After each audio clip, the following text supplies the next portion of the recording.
What's going on, it's your boy Mo3, and you tuned in to Hot New Hip Hop on the Come Up. Growing up in Fayetteville was smooth, you know what I mean? It was what I made it, you know what I mean? Like, everybody has their struggles, everybody has things that they go through. Of course, you know, I've had jobs, I've lost jobs, I've tried to do something the wrong way, and we got locked up. So that kind of stuff happens. But Fayetteville really taught me how to be a man. That's why I love my city. Like, it taught me some things that I probably wouldn't learn in a faster city, or I probably wouldn't learn in a bigger city. That it really taught me how to humble myself and realize what I want and go get it.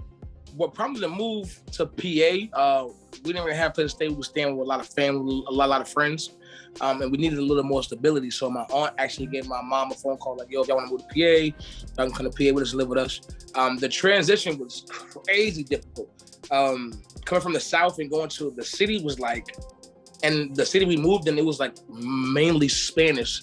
So it was like I had to learn how to talk fast like them, understand as fast as them, and there's another language involved.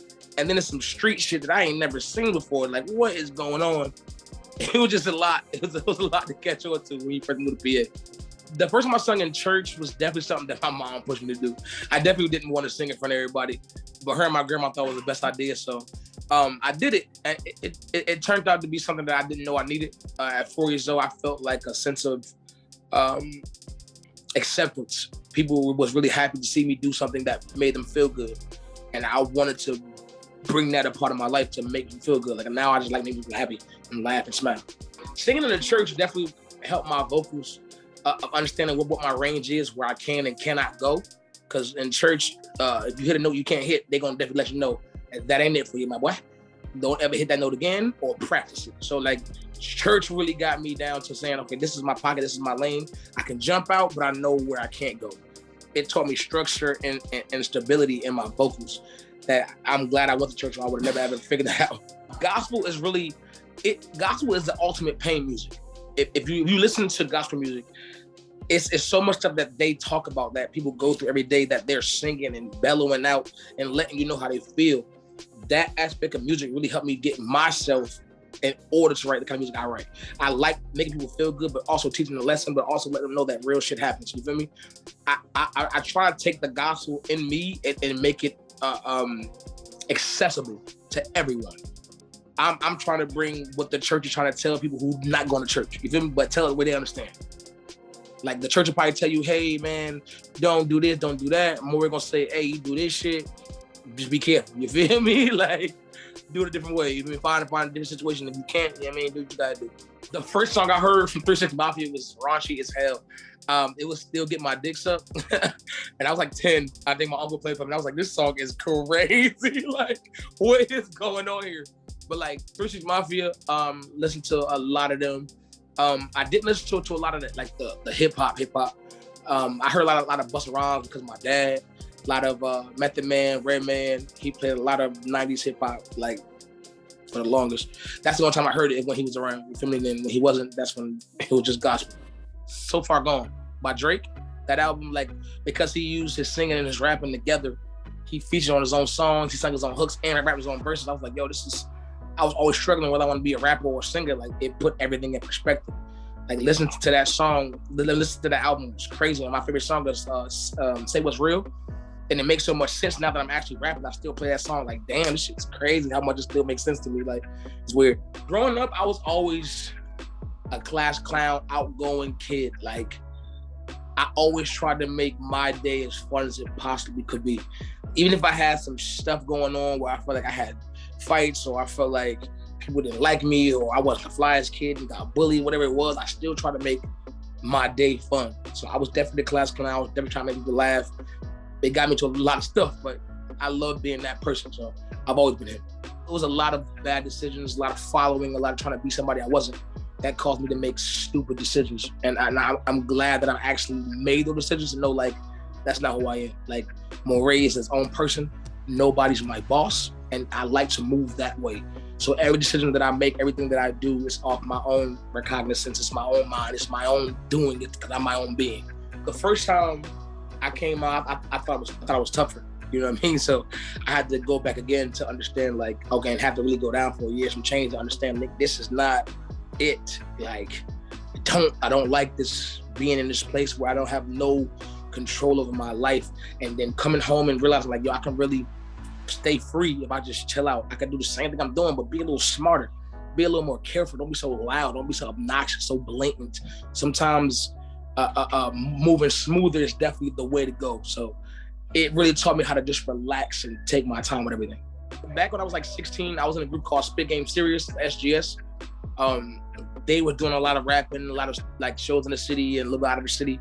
At that time, I wasn't like at the level I should have been to be rapping. So I was part of the street teams. I was just fighting and shit. And just, if we had beef with another rap group, that's pretty much how I come in. You feel me? That was my role. But I didn't get like into my own music about 21. I was like, yo, I need to start figuring out who I am and my sound. I always wanted to get my creativity out. I wasn't so sure I wanted to tell my story, but I know I wanted to do music. So I would make songs, like say I hear a song about a girl on the radio. I could probably do a song like that, so I'll make a song like that. Or I'll make a song like somebody else. And that was my music for a while, just reiterating what I'm already hearing on the radio or what I'm hearing on iTunes or whatever it was. It wasn't until like I started saying like none of this music is working and I'm working these hard jobs and spending my real money on the studio that ain't getting me nowhere. Either I change my direction and actually make something that's worth making, or I quit this music forever. That's why I decided to like start writing Quicksand and switched up and all these songs that speak about who I really am as a person. And it just started going. So when I started being genuine, started being true to myself, it started working. The song that you're referring to that I wrote on my wife's birthday, I had wrote a song to some YouTube beat, and it was just telling her how much I loved her and I'm glad that's her birthday and I want to celebrate her. That was like 4 years ago or 5 years ago. Like 5 years ago, and then like we put it on Facebook. It was crazy, like, and people liked it. I was like, oh, people like this song. And like, I didn't even really try to make a song. I made a song for my girl. I was trying to be sweet and be nice, and people enjoyed it. I said, oh yeah, it's time for me to do music real again. I gotta get back into it. The cost of the job that I worked at that I ended up getting let go by was because I had a show in Atlanta. It was my first time actually paying for a gig, and actually, which it sucks I paid for it, but I paid for a slap to perform in front of some rapper who was supposed to be there. And I was like, yo, it's either me go to work today or go do this. And I was already like in trouble. We already had write-ups, already, you feel me, from calling out for studio time and trying to shoot videos and stuff like that. So there was a lot going on already. So I was like, but still, it's either I go to Atlanta and do this show that I paid $200 for, or I say, forget it, lose my money and go to work. And I had to like really juggle. I was like, yo, do I want this dream or do I want this job? Like, which one do I want? And my wife was like, listen, bro, if you want to do it, I hold it down, you feel me? And you go do it, but just know I'm expecting a return. I was like, bet, that's too easy. So I ended up going to the show. I had to go to work the next day. I called, let them know I was gonna be a little late because I was running late. It was like, nah, you ain't gotta come in because you fired. And that was that. Quicksand was out. It just wasn't doing nothing. The video was already out. It just had like 1,000 views or 2,000 views. It wasn't doing nothing at all. But when they told me that I was let go from the job, I wasn't sad about it. I really said, I'm gonna let God take over and just do what he's supposed to do. I can find another job if I had to, but let me try this for a couple of months and work as hard as I ever did. And it ended up working out for me. And I'm talking to you right now and I'm loving it. What led Quicksand to the success is Pick 6 and Mo3. Like me being a part of a team like this that really has my back, that really cares about me, like that's what makes me successful. Even if I didn't pop, I was planning on popping 3, 4, 5 years from now. I wasn't expecting for it to be this fast. Me and Mo3 already talked, it's gonna take time. It just happened fast, as faster than we thought. But having somebody that has my back the way my team does, the way Interscope does, the way Pick 6 does, the way my management team does, that's what led me to my success. And I'm still having trouble grasping where I'm at. Like I'm super regular because I don't know how to feel right now because it's happening so fast. But I know like once it hits me, it's gonna blow my mind. But right now, I feel like I'm floating. Like I'm not even here talking to you. Like I'm watching myself have this interview, and I'm just like, you know what I mean? Like I don't know what else to do. When Quicksand first came out, I started seeing it get like numbers. I was like, yo, I think they about to find out the music I used to make, and it's dirt. Like. It's dirt. I said, yo, they can't jump me off the path, brother. Y'all met me at Quicksand. This is where y'all gonna know me at. I'm so sorry. I went through there and did a clean sweep. And then I think my manager was like, hey, one of the songs on SoundCloud I like.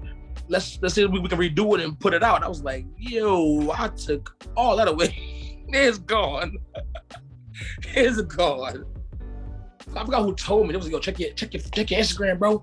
J. Cole commented. I said, bro, ain't no way Cole, by the way. He don't even write on Instagram, so it's probably one of his fan pages or somebody that follows him that uses picture. I ain't know what was going on. But when I checked and seen that blue check, I said, oh. And the big 260 said, what's happening to the young boys? So I was lit. I was super hyped. Like, I was super hyped. I wasn't even expecting none of this. I was just chilling with my squad, chilling with my homies. And then somebody said, check Instagram. I was like, ain't no way, bro. It was crazy. I guess that was him reaching out saying it was amazing. So I was like, that's the first time like ever. And that's the first thing you said, well, it was amazing. I said, oh, yes, sir. I need it. And after that, we got connected. I was like, yo, he's amazing. He was like, yo, bro, got a song. If you want to hop on and do the hook, that's cool with you. And I'm like, brother, all you had to do is say, do this song. I already did that shit. Like, it was I was waiting for a chance to get a song, but I ain't want to ask him because I ain't on that level yet. So I was like, I'll wait till he hit me up. But once he said it, I went to his crib immediately, bro. And then we did the song, and he let me really do my thing and have my way with it, which I think is so dope because most artists you get a studio with, if it's their song, they got a specific way they want you to do it, this and that. But he really let me have my creative flow, and he's a go for that. I went to the studio with him and did it. Like, he went over with me. We tried different ways to do it, and we just went through it together, honestly. He like a big bro, so he always, if you hit him up and you ask him for something or ask him how to do something, he gonna drop knowledge on you regardless. Whether you like it or not, he gonna give you real advice, and that's why I rock with him to the fullest. I even sent him a song before. I'm like, yo, bro, what you think? He was like, bro, I ain't gonna lie to you. It may not be for you, but if you sell it off, you know what I mean, or ghostwrite for somebody, it'd be fine. But like, it's that kind of advice that, like, yo, I can't believe you took the time out of your day to be real, because you could have said, I was fired, I put it out, now my song trash. He really took the time to be honest, and that's why I rock with him. It's not even just certain stuff he say, it's his whole personality. It's fine. I heard 21 Savage's verse before the song came out, and I was like, what is this? Like, I knew Cole was gonna slide and 21 slide on everything, but the delivery he gave was so different. I was like, yo, bro, he really walk, you walk, I'm trying to walk too. Let's all walk on this song. I just started doing the storytelling rap. Like, I always did like the regular, I got money, I got hoes, all this extra stuff that wasn't true. But it wasn't until I started telling my own story that I started realizing, oh snap, this is storytelling, because I'm telling my story but I put it in my music. So I just recently started doing the storytelling thing to the point where I can tell you my life story without it being boring. You know what I mean? I always like to tell my life, but now I can do it in a way where people are intrigued now. So I've always been like someone who wanted to adapt my style, but I just learned how to storytell, and I'm glad I found that gift.